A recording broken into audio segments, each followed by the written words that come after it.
Good to see you all. It's been a while. I think it was before Christmas that we all convened here, so it's good to see you guys. Thank you. Coming off the toughest, what I know a lot of coaches think it, toughest road trip in the country. I don't know that there's any conference. There isn't, where you have to play back-to-back on the road against the number 2, number 3 team in the country. That's just tough in front of sold-out arenas. So we got it behind us, and certainly have learned some things. But it's tough. It's not fun to lose 2 on the road convincingly. We're a young group, and we've got to just keep chipping away. In the Pac-12, though, there is no mercy. So we play, I think, number 8 right now, undefeated UCLA on Friday at home. And then we play a very good, aggressive USC team on Sunday. So no rest for the weary. That is Pac-12 women's basketball, but that's what it's about. And, iron sharpens iron, and we're just going to keep chipping away. We just got to keep our heads about us and improving and focusing on things we can control and not focusing on things that we can't control. Not getting, I think we just have to continue to see big picture. This is the toughest stretch of our schedule, and it's just happens to be at the beginning. Colorado and us have the toughest start, and that's just what it is. But the good news is it'll be over. But we're happy to be home. We're excited to play at home on Friday and Sunday. Those should be good games. We hope to get great crowds out, good quality basketball. So that's kind of the state of the union right now, and we just keep plugging away. Lynn, you mentioned that tough road trip to Oregon. What positives can you take away from there that maybe you can roll into this week of practice and roll into Friday night? Well, there was definitely, I thought offensively we actually, we got good looks. We just didn't shoot well. And it's tough in those environments against, you got to give credit to the defense in those situations. But we got good looks. We just didn't shoot it particularly well. So I think offensively we were a little bit better. It may not show in the score, but, the shooting percentages. But I think we're, it's starting to at least click in terms of where we can get our shots. We've got to start games better. Both games we got down big in the first quarter, and then, both games we won the second quarter, and the fourth. It's starting out of the gates in the first quarter, and then the start of the third quarters as well. So, I think the positives are we did compete and we played with them, but we just got ourselves in such big holes, and on the road you can't do that. I also think I will add, I think there's players are getting better and start, like Lola Pendande is doing fantastic. I think she's 7th in the country right now in field goal percentage.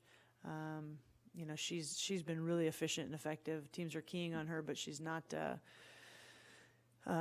shying away from it. I think we're seeing our young players, unfortunately, trial by fire. They're growing up as we go, which is positive. We're getting thrown in the deep end early, and you're learning how to swim, and that's going to pay off. Obviously, you have a young team this year. I just wondered if it's, you have if the rest of the league is just that much better. These top teams last year you played them pretty close, you know, and this year the gap's a little bit more. Is that mostly just that you have a young team, or is the rest of the league just these top teams that much better? I think both. I think Oregon, they might have the top 3 players in the draft in their starting 5. And I mean, literally. And, these guys are all up, and same with Oregon State. They've got some WNBA players, but these are junior and senior laden teams. And same with UCLA. And so, last year we had, some key seniors that put us on their shoulders with Megan Huff, Erica Bean. We had some players too. Like I've said, there's no greater teacher than experience. Now you have to be talented, and we have talent. We're just, you go into that buzzsaw against juniors and senior draft picks. I mean, Oregon beat Team USA, like they beat the Olympic team. So it's not a normal opponent. But yeah, I mean, it is a talent gap, but it's also an experience gap. They're seasoned, they're veterans. We don't have any of those really, or not too many of them. Just to build off what you said, you're obviously, you have a young team, and as we've said, the Pac-12 is very tough.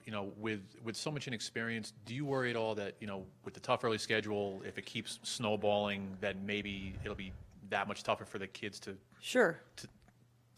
kind of get it back up? Yeah, I mean, I think that, no, you're right. I think that's human nature, and that's what, as coaches, we've got to fight. That's why, it's one at a time, but we have to keep our head about us and see big picture. I think,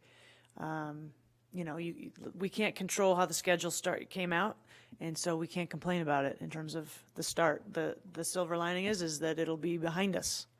But yeah, I mean, that is definitely a valid concern that I have. And that's why we've just got to keep preaching improvement process. It's going to take a minute. If we can keep this group together, I think we're going to be one of those veteran, experienced seasoned teams in a year or two. Because we do have, those our young players are very talented, but we need to balance that with some upperclassmen leadership and poise and toughness and all of that, which, to compete in those games it takes. Last year we had that. And this year we're just, it's a work in progress. But yeah, that's definitely something. I'd be lying if I said I wasn't concerned about that. But again, we just got to get through it, and I got to keep their heads screwed on straight, thinking about big picture, and not just in the future, seasons, but this season too. Yeah, I know Denise is back, but obviously her numbers are not like they were. I assume she's not back to 100%. Is that correct? Yeah, no, she's not. And it'd be great if she was. And there's, coming back from an ACL it's not an exact science, and there's not a, it's just as much mental as it is physical, and coming back is really hard from that mentally. Physically, obviously, everybody knows how hard that is. Mentally, it's hard too. Yeah, she's just not shooting the ball well. And, defensively, she obviously brings life, but the efficiency on offense isn't there yet. And, I believe she'll turn a corner, and I have to think that will shift. But it's one of those things where it's not, it's not a choice. It's just, she's got to just kind of play through it and get there. It's not she's getting good looks. And I believe that she can knock those down. We just need her to start doing it. All right. Thank you, guys. Appreciate it. See you Friday.